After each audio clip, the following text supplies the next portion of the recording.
16వ ప్రాసురంలో నందుని భవన ద్వారములను తెరవమని గోదాదేవి ప్రార్థన చేయుట. ద్వారపాలకులని ఈ రోజున దేవాలయాల్లో స్వామి ఆలయ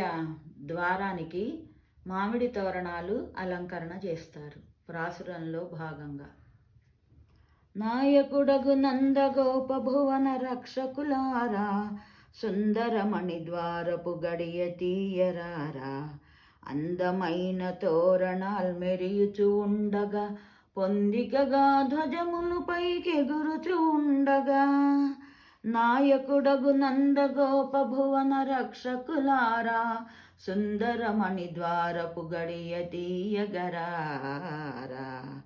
మాయా మానుషుడైన మణివన్నుండు గేయానికి తోడు పరమిచ్చినాడు, వరమునందుకోగ సిద్ధులమై వచ్చాము, మరేదైనా ఇచ్చిన వలదని చెప్పేము, నాయకుడగు నందగోప భువ రక్షకులారా, సుందరమణి ద్వారపు గడియ తీయగరారా, శ్రీకృష్ణుని మేల్కొలుపు పాటలెన్నో పాడాము, శ్రీహరిని సేవించగ ద్వారము కడ నిలచేము, ద్వారములు ప్రేమతో దగ్గరగా అయినవయ్యా,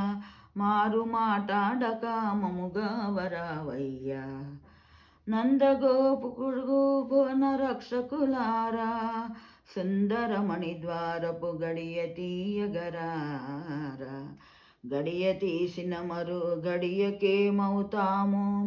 అడుగులు దడిబడక హరి చేరవచ్చాము, పిడుగు వంటి మాట ముందు నువ్వనకుము, సతులను శ్రీహరి సన్నిధికి చేర్చుము, నాయకుడగు నందగోప భువన రక్షకులారా, సుందరమణి ద్వారపు గడియ తీయగరారా.